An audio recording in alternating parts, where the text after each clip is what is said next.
Assalamualaikum warahmatullahi wabarakatuh. Balik lagi di channelnya Barokah Aquatic. Video kali ini saya mau mengulas atau memberi saran ya untuk kalian yang budidaya ikan hias rumahan. Contohnya seperti saya. eh, Hal-hal wajib yang kalian harus lakukan, oke? Dan harus kalian tahu. Sebelum ke videonya, kalian jangan lupa like dan subscribe video ini.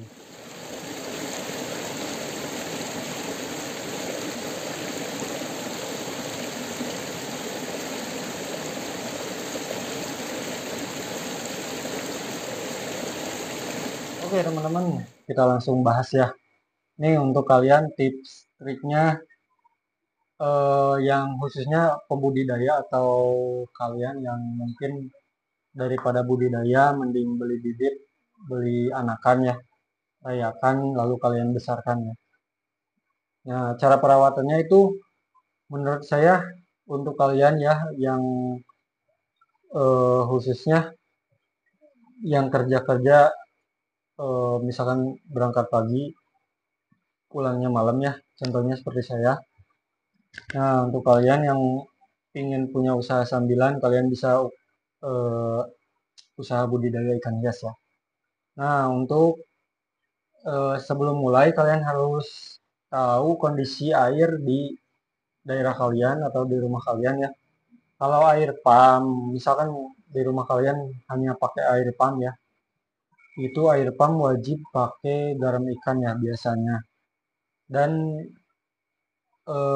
air sumur juga ada yang harus pakai garam ikan karena garam ikan biasanya untuk naikkan TDS air sama pH air ya. Di sini juga saya pakai garam ikan semuanya. Si ikan ini pakai garam ikan cuma takarannya beda-beda ya.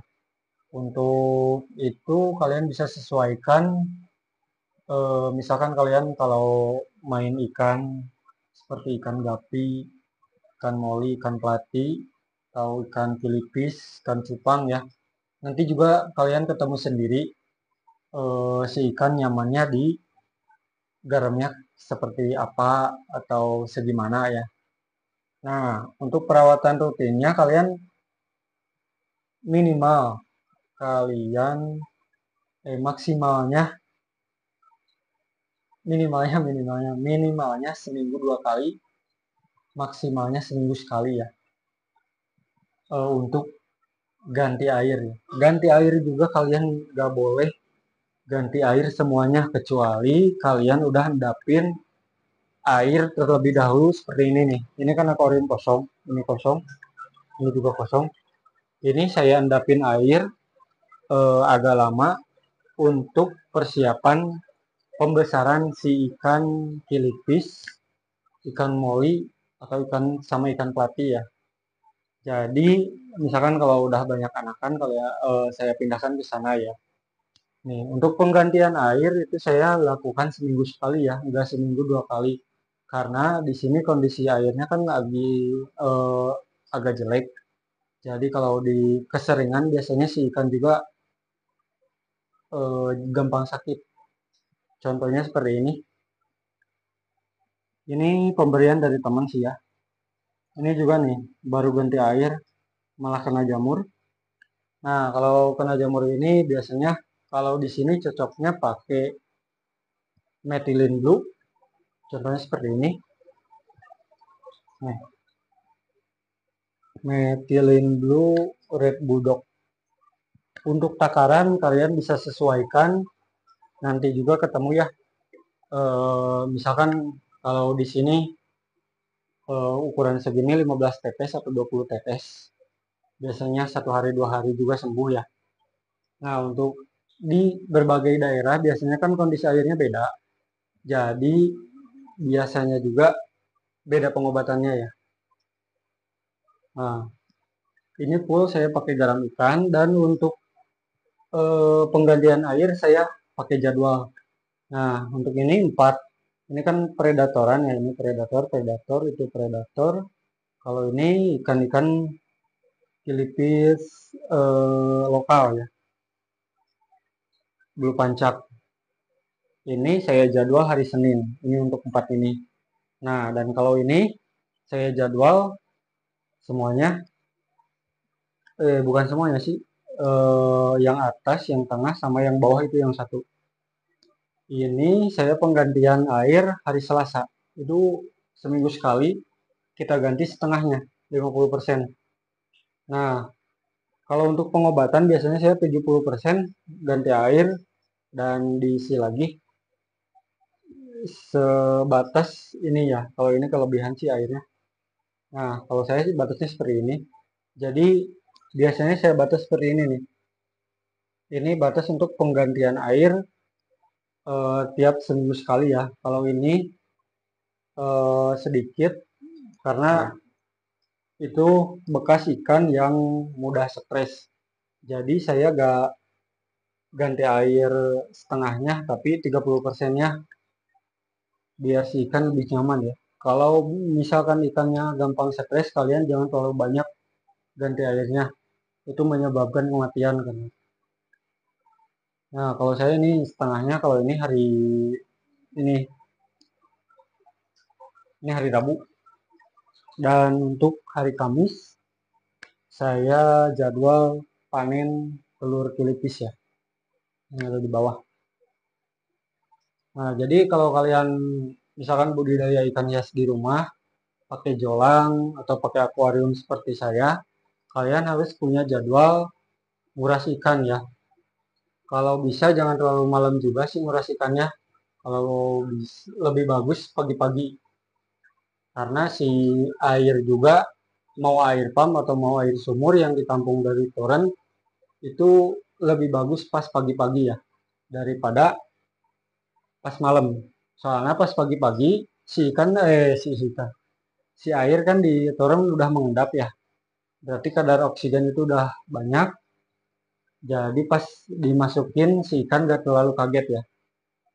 Kalau untuk air pump, misalkan kalau kalian eh, mau ganti air ya, nah kalian taruh si air malamnya di ember atau di apalah ya, taruh dulu semalaman, nanti besoknya pas kalian kuras, nah isiin itu air yang udah kalian endapin semalaman. Nggak perlu 24 jam ya, 12 jam juga itu udah bagus.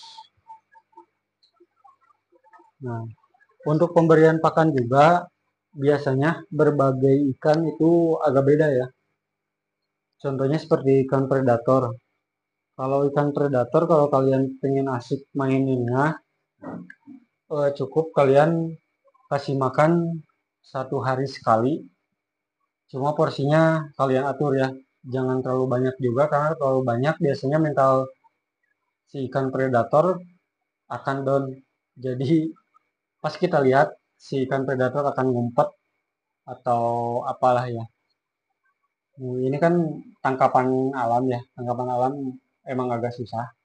Cuma saya sering 1 hari sekali jadi aktif di depan. Nah, yang bawah juga. Beda dengan ikan-ikan predator yang tangkapan alam tapi kalian asal kasih pakan aja. Biasanya itu mojok-mojok ya. Jadi kurang menarik untuk kalian pas mau video atau mau jual ya. Jadi si ikan kan ngumpet terus ya. Jadi itu agak susah sih buat penjualan. Nah, untuk contohnya seperti Molly atau pelatih, kalian cukup kasih pakan 1 hari sekali untuk pakai cacing sutra ya. Kalau untuk kalian yang misalkan nggak pakai cacing sutra, kalian bisa pakai pelet. Kalau pelet 2 hari sekali. Jadi sistemnya kalian sebelum berangkat kerja kalian kasih, cuma jangan terlalu banyak. Nah, pas pulang kerja kalian kasih juga. Sama juga jangan terlalu banyak ya. Karena pelet dapat mempengaruhi kondisi air, biasanya cepat kotor dan air cepat butek ya. Nah, untuk ikan gelipis kalian bisa pakai cacing sutra, pemberian pakan cukup 1 kali ya, 1 hari 1 kali. Untuk pemberian pakan cacing sutra itu kalian harus rendam dulu cacing sutranya di air metilin dulu ya, karena biar membunuh jamur-jamur yang dibawa oleh casut ya. Itu karena bahaya juga sih buat ikan. Nah, apalagi ya, mungkin kalian kalau ada yang kurang ya di video ini, kalian bisa tulis di komentar, mungkin nanti saya jawab. Kalau slow respon maaf ya, kalau lagi nyantai biasanya langsung dibalas. Nah, oke. Ini ya, untuk kalian yang budidaya misalkan ikan gapi atau ikan pelati, caranya yang lebih bagus ya, menurut saya, kalian satukan indukan selama 1 atau 2 minggu. Nah, habis itu si betina kalian pisah ke wadah yang kosong. Itu hasilnya itu lebih lumayan daripada kalian diemin seperti ini. Maaf ya agak burem. Diamin seperti ini, jadi beranaknya didiamin. Biasanya sih si anak-anak dimakan sama jantan ya, kalau sama betina jarang dimakan.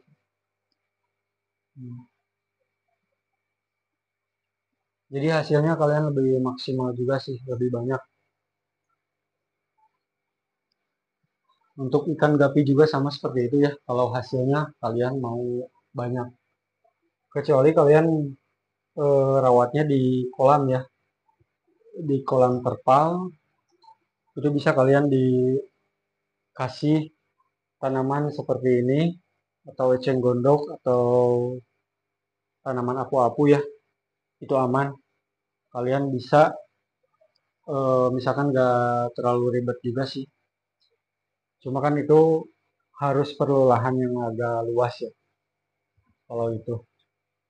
Jadi sistemnya kita naruh sama tanaman, jadi si ikan bakal lahiran. Untuk ikan gupi, ikan pelati sama ya lahiran itu, jadi si anakan itu aman. Oke, mungkin sekian dari video kali ini ya, semoga ada manfaatnya. Bila ada yang kurang tolong dimaafkan, bila ada yang kurang lagi kalian bisa komen ya, atau tanya-tanya, mungkin eh, yang bisa saya jawab, yang nggak bisa saya jawab tolong dimaafkan. Jadi saya sharing-sharing sepengalaman saya saja selama selama main ikan hias atau usaha budidaya ikan hias rumahan. Oke, terima kasih sudah menonton video ini. Jangan lupa tinggalkan like dan subscribe-nya ya. Nyalakan juga loncengnya ya, supaya gak ketinggalan video terbaru dari channel Barokah Aquatic. Sampai jumpa lagi di video berikutnya. Assalamualaikum warahmatullahi wabarakatuh.